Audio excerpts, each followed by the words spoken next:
भूषणानां भूषणम स विनया विद्या। मैं डॉक्टर इंदिरा गुप्ता, सह आचार्य संस्कृत। विद्यार्थियों, आज हम वैदिक साहित्य विषय पर एक श्रृंखला प्रारंभ कर रहे हैं।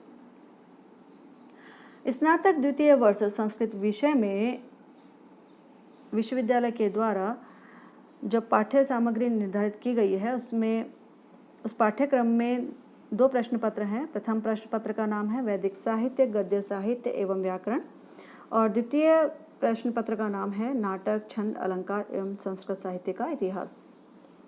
जो प्रथम प्रश्न पत्र है वैदिक साहित्य, गद्य साहित्य एवं व्याकरण, उसके पाठ्य सामग्री में सम्मिलित हैं ऋग्वेद के कुछ सूक्त, जैसे कि अग्नि सूक्त जो कि प्रथम मंडल का प्रथम सूक्त है, इंद्र सूक्त, वरुण सूक्त, क्षेत्रपति सूक्त, संज्ञान सूक्त इत्यादि। ईशावास्योपनिषद से कुछ मंत्र इसमें सम्मिलित किए गए हैं। शुकनासोपदेश जो कि कादम्बरी का अंश है, वैदिक साहित्य का संक्षिप्त इतिहास, और लघु सिद्धांत कौमुदी से हलंत और अजंत शब्द रूप।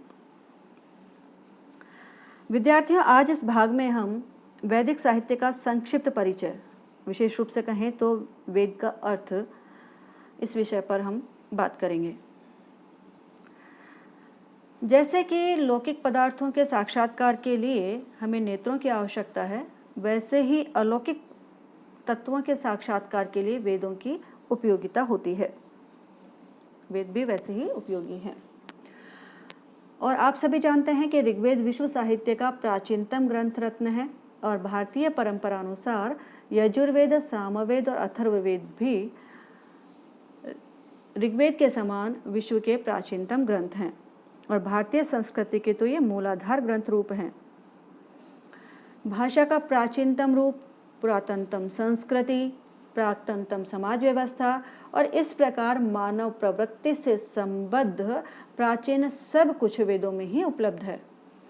प्राचीनतम धर्म, सभ्यता, आर्थिक, सामाजिक, राजनीतिक दशा, दार्शनिक विचार, अध्यात्म भावना इत्यादि सब का निदर्शन इन वेद संहिताओं में होता है।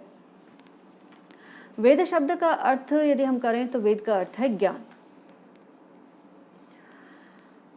विद धातु से यह निष्पन्न है। महर्षि दयानंद सरस्वती ने विद्रलि लाभे विद ज्ञाने विद सत्तायाम धातु से करण और अधिकरण अर्थ में हलश्च सूत्र से घ्य प्रत्यय अथवा अच प्रत्यय लगाकर वेद शब्द को निष्पन्न माना है।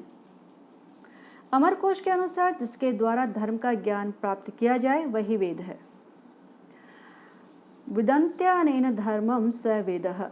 आनंद तीर्थ का कथन है कि प्रत्यक्ष अनुमान प्रमाण से अतीत ज्ञान का साक्षात्कार वेद के द्वारा ही होता है, अतः वेद को वेद कहा जाता है। न इंद्रियाणि न अनुमानम वेदा ही एनम वेदयन्ति तस्मात् आहु वेदा इति विप्लाद श्रुति। वेद के द्वारा ही मनुष्य परमात्मा, आत्मा और संसार के स्वरूप को जानने में समर्थ होता है, ऐसी हम लोगों की मान्यता है। यह भारतीय जो परंपरा है वह ऐसा मानती है। ज्ञान राशि अथवा ज्ञान संग्रह का ग्रंथ भी वेद को स्वीकारती है। भारतीय मनीषियों ने इंद्रिय दमन पूर्वक या कहें कि कठोर तप पूर्वक वर्षों के स्वाध्याय और तप से जिस ज्ञान राशि को प्राप्त किया था उसका संग्रह वेद में उपलब्ध होता है। वेद स्वयं ज्ञान रूप भी हैं और ज्ञान प्राप्ति के अपूर्व साधन रूप भी। मनुष्य जीवन में उचित तथा अनुचित का विवेक प्रदर्शित करने वाला भी वेद ही है। शायर ने वेद शब्द की यही व्याख्या प्रस्तुत की है, जो ग्रंथ इष्ट प्राप्ति तथा अनिष्ट परिहार का अलौकिक उपाय बतलाता है वही वेद है। इष्ट प्राप्त्य अनिष्ट परिहारयोः अलौकिकम उपायम यो ग्रंथो वेदयति स वेदः। स्वामी दयानंद सरस्वती ने अपने ग्रंथ ऋग्वेदादि भाषा भूमिका में वेद शब्द की अनेक व्युत्पत्तियां देते हुए अपनी उदार दृष्टि का परिचय दिया है। वे कहते हैं, विदन्ति जानन्ति, विद्यन्ते भवन्ति, विन्दन्ति लभन्ते, विन्दन्ति विचारयन्ति, सर्वे मनुष्याः सत्य विद्यां ये येषु वा तथा विद्वांसश्च भवन्ति ते वेदाः। डॉक्टर राममूर्ति शर्मा के विचार से अद्भुत प्रतिभा संपन्न ऋषियों द्वारा साक्षात्कृत ज्ञान राशि का नाम ही वेद है। और इस प्रकार वेद शब्द का साधारण अर्थ तो ज्ञान है ही, किंतु वैदिक अध्ययन के संदर्भ में वेद शब्द का अभिप्राय ऋषियों द्वारा अनुभूत ज्ञान से है।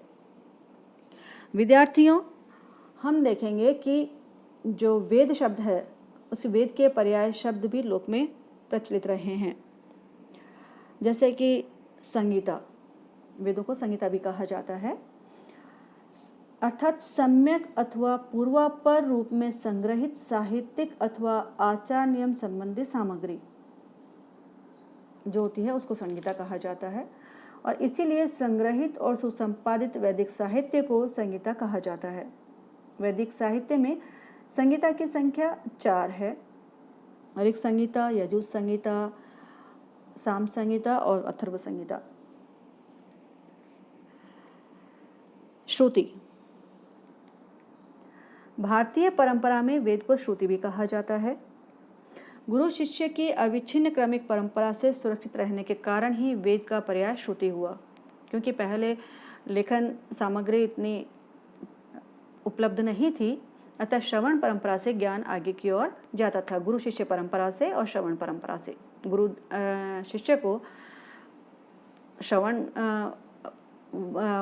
बोलते थे, गुरु शिष्य से कहते थे और शिष्य सुनता था, और श्रवण परंपरा से वह ज्ञान आगे की ओर बढ़ता था। और इसी क्रमिक परंपरा से जो वेद है उनका ज्ञान सुरक्षित रहा। मंत्रद्रष्टा ऋषियों ने अपने शिष्य समूह को वेद मंत्र सुनाए।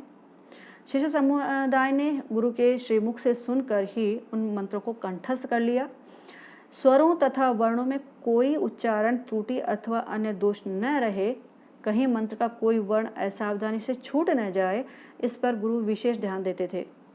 और कालांतर में सावधानी के लिए अनेक प्रकार के पदपाठ, घनपाठ, जटापाठ आदि पाठ विधियाँ भी विकसित की गई, जिनका कुछ ज्ञान स्नातकोत्तर कक्षाओं में कराया जाता है।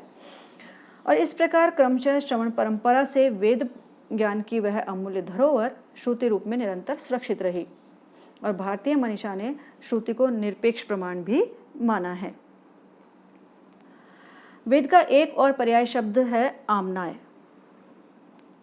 महाभारत में व्यास ने अनेक स्थलों पर चरण और शाखाओं के मूल वेद को आम्नाय नाम से अभिहित किया है। आम्नाय से वेदों का सर्वतोमुख प्रसार हुआ। मैं आर्ष आम्नाय को देखता हूँ जिसमें वेद प्रतिष्ठित हैं, इस प्रकार के उल्लेख वहाँ पर प्राप्त होते हैं। आम्नाय आर्षम पश्यामि यस्मिन् वेदा प्रतिष्ठिता। वेद का एक नाम ब्रह्म भी है, जो कि बहुत प्रसिद्ध हुआ। शतपथ ब्राह्मण ने स्पष्टतया मंत्र, जो कि मंत्र जो है वेद को ही कहा जाता है, तो उनको ब्रह्म कहा है। तैत्तरीय आरण्यक में ऐसा प्रसंग आया है कि तपस्या करने वाले ऋषियों के समीप ब्रह्म स्वयं उपस्थित हो गया। कहने का है कि वेद स्वयं उपस्थित हो गया। ब्रह्म वही मंत्र है। शतपथ ब्राह्मण ने स्पष्टतया मंत्रों को ब्रह्म कहा है, या कहें कि वेद को ब्रह्म कहा है। परवर्ती काल में वेदों की व्याख्या ग्रंथों के रूप में जिस विशाल साहित्य की रचना हुई, उन ग्रंथों का नाम ब्राह्मण हुआ। और वह नाम ब्राह्मण इसीलिए पड़ा क्योंकि वे ब्रह्म से ज्ञान से युक्त थे, या ब्रह्म जो वेद का ज्ञान है उनके वे व्याख्यान ग्रंथ थे। इन प्रसिद्ध नामों के अतिरिक्त मनन करने के कारण मंत्र निगमन, या कहें कि अर्थबोधकता या सार्थकता के कारण, मतलब जो मंत्र हैं या वेद के जो जितने भी मंत्र हैं वे सब सार्थक हैं, सार्थक शब्द समूह हैं, इस कारण वे मंत्र कहलाए और निगम कहलाए। और छादन करने के कारण छंद, या ये कहें कि छंदोबद्ध रचनाएं होने के कारण भी ये छंद कहलाए। इस प्रकार से वेद के अनेक पर्याय लोक में प्रचलित रहे हैं। वेद जो हैं वे वास्तविक दृष्टि से देखा जाए तो समस्त भारतीय तत्वज्ञान, संस्कृति, धर्मशास्त्र, इतिहास, पुराण, भारतीय आचार विचार आदि सभी का उपजीव्य ग्रंथ हैं। विश्व साहित्य के इस प्राचीनतम ग्रंथ में धर्म का साक्षात्कार करने वाले सभी ऋषियों ने समस्त तत्वज्ञान को संग्रहित कर दिया। साक्षात्कृत धर्माणो ऋषयो बभूव है। वेदाध्ययन करना, वेद तत्व को जानना और तदनुसार ही जीवन को दिशा देना मानव के लिए परमावश्यक कहा गया है। वेद आध्यात्मिक तत्वों का उत्कृष्ट भंडार है। अतः वेद के अध्ययन के साथ वेद के अर्थ का ज्ञान भी परम आवश्यक है। और इसीलिए निरुक्तकार यास्क ने कहा कि जो वेद को पढ़कर भी उसके अर्थ को नहीं जानता वह तो निरा ठूंठ सदृश है, या जो पेड़ का सूखा तना होता है उसके सदृश है, और केवल भार को ही वहन करता है। स्थाणुरयं भार हारय किला अभूत अधीत्य वेदम न विजानाति इति यो अर्थम। ऐसे ज्ञान राशि रूप वेद के सर्वतोमुखी महत्व को हम विभिन्न दृष्टियों से जानेंगे अगले भाग में। आज इतना ही। धन्यवाद।